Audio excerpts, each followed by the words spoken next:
All right, welcome to hour number 2 here on a Wednesday. Chris Brown, Steve Tasker with you. Pleased to be joined now by the executive director of the Senior Bowl, who pulled off another star-studded event just last week and can actually breathe a little bit now.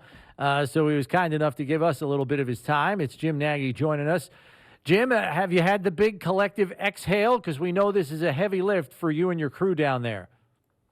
Yeah, Chris, Steve, thanks for having me on. We're starting to exhale. Everyone asks me during the week, when do you get to do that? They think it's like when we get to game day, but it's not until all 125 guys are on a plane and out of here safely. Right.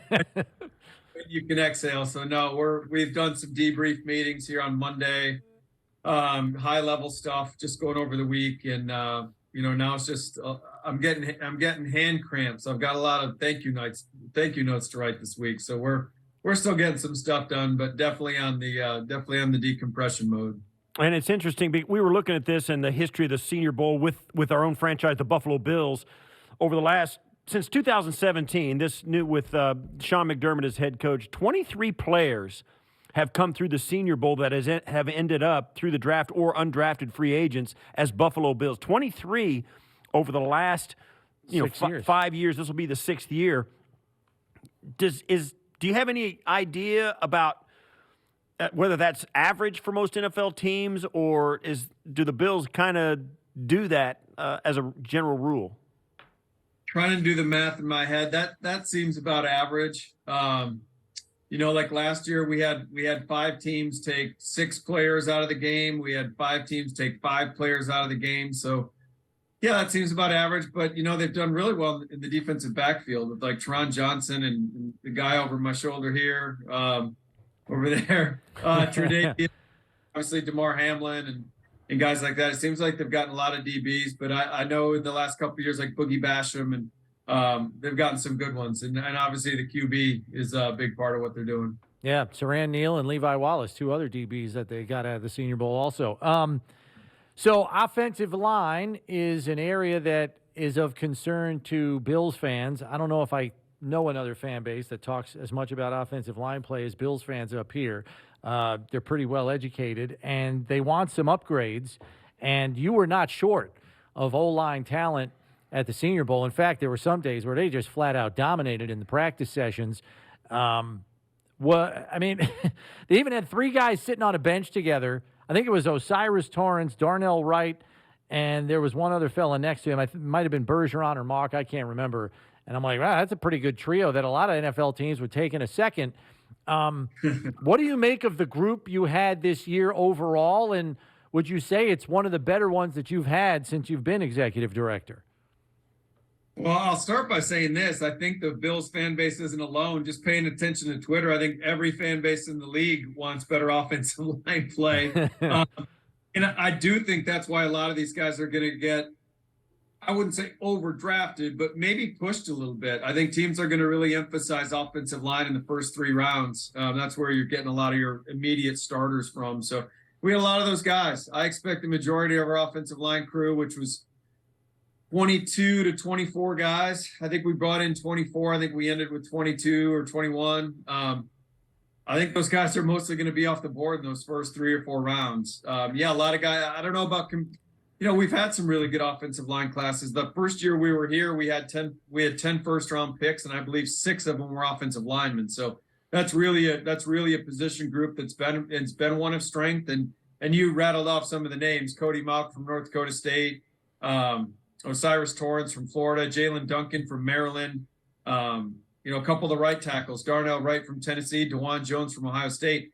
I mean, I think there could be 5, 6, 7 of these guys go in the first round this year. Have you gotten it? And you said you were doing some wrap-up meetings, some kind of wrap-up kind of overall encompassing, rehash of the week. Did you, and how much did you get feedback from the coaches who handled this, the clubs, the players? What kind of feedback did you get from the head coaches involved?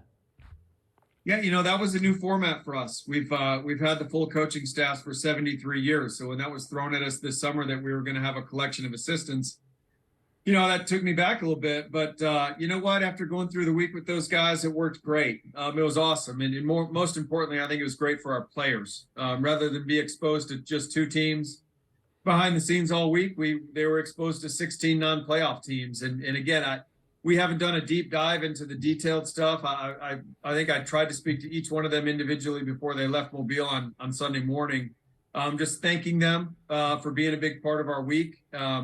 And then telling them I welcome any feedback. Obviously, you're not going to go through this for the first time and not have any bumps or things we can do better. So, I think, and again, the overwhelming response was, Jim, this was a great week, incredible.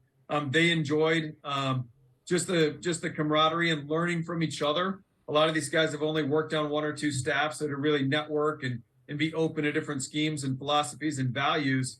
I think that was a great thing for our coaches, but no, we have to do that more formally as we work through the next couple of weeks. One position group that looks to be particularly strong this year, according to the Draftniks, is the tight end spot. Some people are projecting as many as 5 could go in the top 50, which, is not commonplace for that position, although maybe it's drifting that way with how many more pass-catching tight ends seem to be cropping up in the college ranks. You had one who probably will go in the top 50, and Luke Musgrave out of Oregon State. I don't even know if I call him a tight end. I mean, he's like a tight receiver, Jim. I don't know. Maybe it's because he's jersey number 88, but I watch him run, and I kind of see Mike Gesicki all over again. I don't know what you think about him. Yeah, you're right about the speed factor, and that showed up during the week. The guy can really get down the seam. He made a bunch of big plays down the field during the week, and he was a guy that needed a big week. He only played in 2 games this year for Oregon State, was injured, and the guys up on the Beaver staff think this guy could run in the high 4.4s. And based off what it looked like on the field, I wouldn't rule that out. He's definitely going to be a 4.5 guy, which at 6'6", 260 pounds, that is a big man moving. So, he's. I think he's safely going to be a top 50 pick. We had another guy, Dalton Kincaid, was going to come play in the game, who'd accepted an invite from Utah, and then an injury in the very last game of the season for the Utes, and he couldn't move forward with the draft process. But I think Dalton's going to, Dalton could be a first-round pick. Luke might too. I think both those guys are safe. So if you need a tight end I know Knox has been a great player up there. Tommy Sweeney and Quentin Morris are Senior Bowl alums, depth level guys for you. I think Q made a big jump for you guys, talking to the guys on the staff. But yeah, if you're looking for one, it's certainly a good year to need one. And give us an idea of because there's always buzz going on. There's people, these practices are attended with a lot of interest by teams around the NFL. They're more interested really in the practices than they are even in watching these guys play in the game. It's just a great way to get really close to these guys. Give me a handful of guys who created a lot of buzz that surprised the coaching staffs and the people who are watching practice week in, week out. Yeah, there's a number of those guys, and I actually saw Brandon Beam down on the field a couple times. He was right up in the middle of it. So Bills fans would hopefully be glad to hear that their GM was, was downfield level, really trying to take it all in. A couple guys that stand out was the guy that we brought up the week before from the NFLPA game, a linebacker safety hybrid player from Sacramento State, Marte Mapu. He's only, he's 6'3", 220 pounds, but he hits like a ton of bricks. This guy's got a lot of pop in his body for someone that size. He hits like a much bigger man. And in the 9-on-7 periods, he really stood out. He had a couple really strong days and then got hurt. Couldn't play in the game. But for a small school guy, he certainly generated a lot of buzz. I'm going to cheat on you. I'm going to peek above the computer here and, just look up at the board and cheat a little bit. But at running back, Tajay Spears was the guy that we had on as a day 2 player. I don't know if like the Draftniks or people outside the league did, but Tajay was our overall practice player of the week. And that was voted on by 32 league execs. I pulled one guy from every club. And he was kind of the overwhelming pick at that position. So Tajay had his kind of coming out party in the Cotton Bowl against USC with 5 touchdowns, and he really followed it up this week last week with an unbelievable week here in Mobile. Big play guy, big play, open field, space player. You get him to the second level, and he's gonna make a lot happen. So those 2 guys stick out. But we could kind of go on and on. There's a lot of players that came in maybe a little bit under the radar that certainly leaving Mobile aren't on the radar anymore. Yeah, and for the Bills, I think the fans, their focus is we got to go all in on offense, more weapons for Josh, get him a better line, and all of this. And Steve and I were just talking about this last segment, kind of a hidden positional need of pretty significant importance is the safety spot, with Poyer being a free agent, DeMar Hamlin's future playing career up in the air, and then Jaquan Johnson and Dean Marlowe, the veteran safety, also free agents. I mean, it's basically Micah Hyde, and the rest of the cupboard is bare. Chris Smith is a guy we saw an awful lot on national TV, with the SEC being on CBS every weekend and playing for a high-profile team like Georgia. What kind of week did he have, and what do you think is his appeal, for NFL scouts? Yeah, Chris had a great year. Chris is one of, he was eligible for the Senior Bowl last year. He was a guy that exercised that extra COVID year, went back to school, and I'm glad he did. He, last year he kind of fell a little bit below the line for our game. We had him in like the 6th round a year ago. And, digging into a little more with Chris in the coaching staff at Georgia, he finally got healthy. He had a healthy offseason. He was bothered with an injury in 2021. And not only did he look like a different player, he almost looked like a different athlete this year. And I think you can attribute that to the health factor. He looked quicker. He looked more explosive. He was covering more ground. He was making more plays.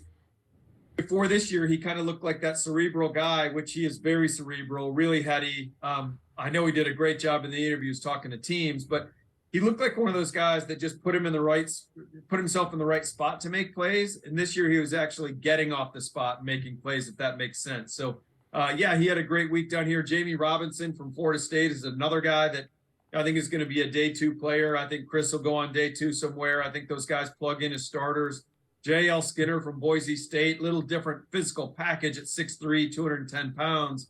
Than those other guys, but again, JL was practice player of the week at the DB spot for his team, and he had a great week. So it's a pretty good safety class if you need one as well. There's some starters to be had in that group. If you're going to lose as much as it sounds like you might lose, there's some answers in this draft.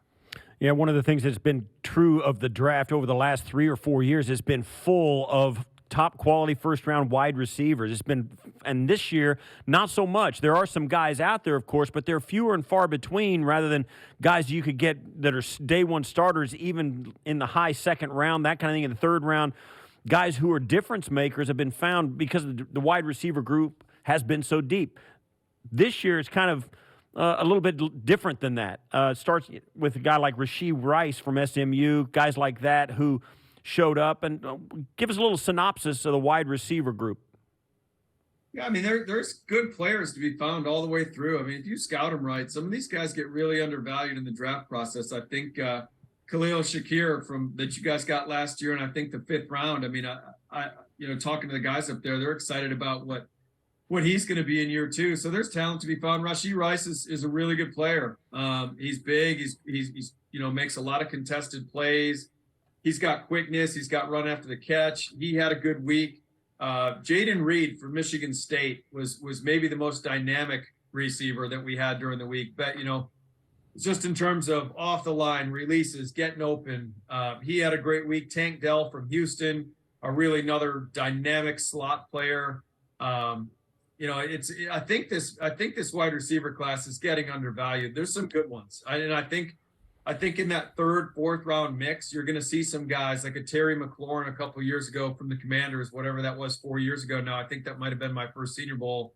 Terry went in the 3rd, and now look at him. I think there's going to be a couple guys in this class that when it's all said and done are going to elevate and be really good starters.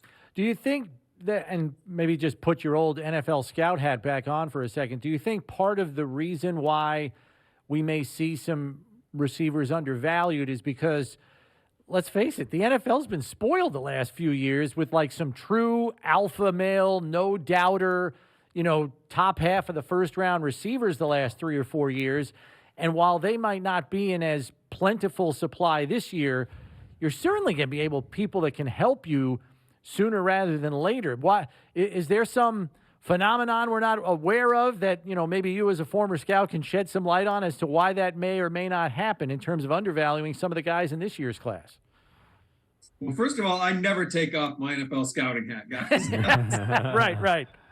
That's a permanent fixture. I still approach this job just like I did when I was in the league. But, I do think more of these, the good thing for the NFL teams is you're seeing more immediate dividends at the wide receiver position. I know, Steve, when you played, it took guys 2 or 3 years to get up to speed. You might not get anything out of them. They might have to come in and play special teams for a couple of years, and be your understudy on teams before they really broke through. And now we're seeing a lot of guys come in right away and have big contributions at the wide receiver spot. And I think that's attributable to a lot of things. I think the NFL's adapted.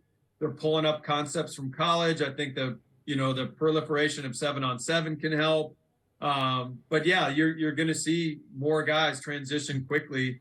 And there's going to be a bunch of guys that right now people are talking about in that 4th, 5th round area that are going to step in and be really good players. Like just out of our game last year, look what Christian Watson did the second half of the year for the Green Bay Packers. And I know Christian 34th overall, you kind of expect that production out of a high draft pick, but there's good players to be had outside of the first round. You don't have to take a receiver in the top 20 picks to get good production out of them. So you've been on this end of the college draft for a long time now, scouting guys and now running this Senior Bowl and seeing these guys come through. And you've been a scout and now you're talking to these guys. What is it the same as it's always been? I mean, to evaluate these guys, how has it changed, and are they getting any better at it?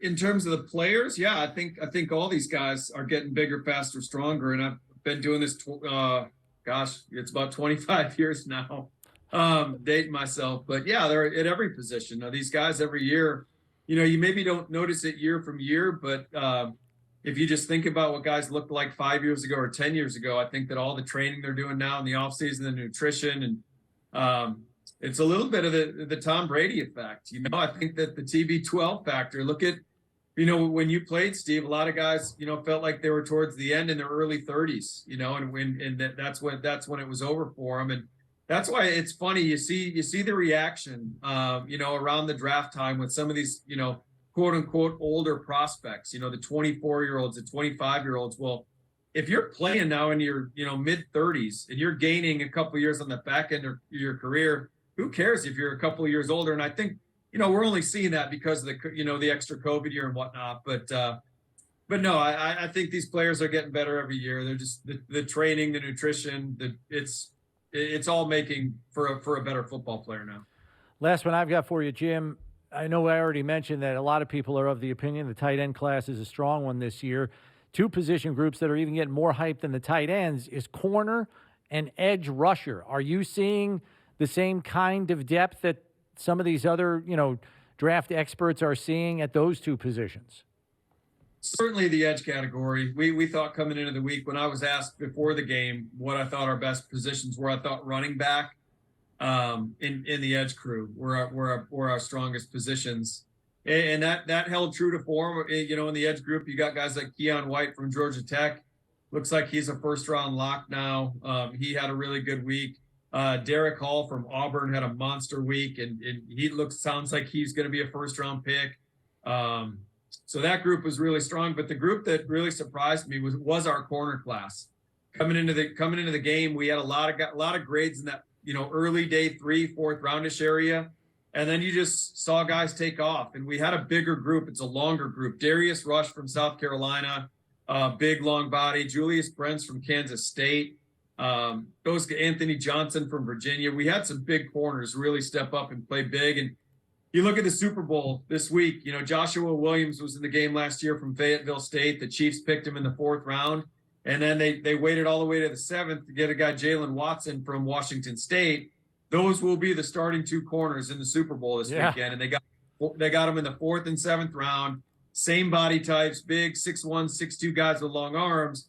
A lot of the guys that have a similar body type were guys that showed out during our week last week here in Mobile. Jim's great talking to you. Really appreciate it. We'll look forward to seeing you at the Combine when we run cross paths. Great, guys. Thanks for having me back on. I'll see you in Indy.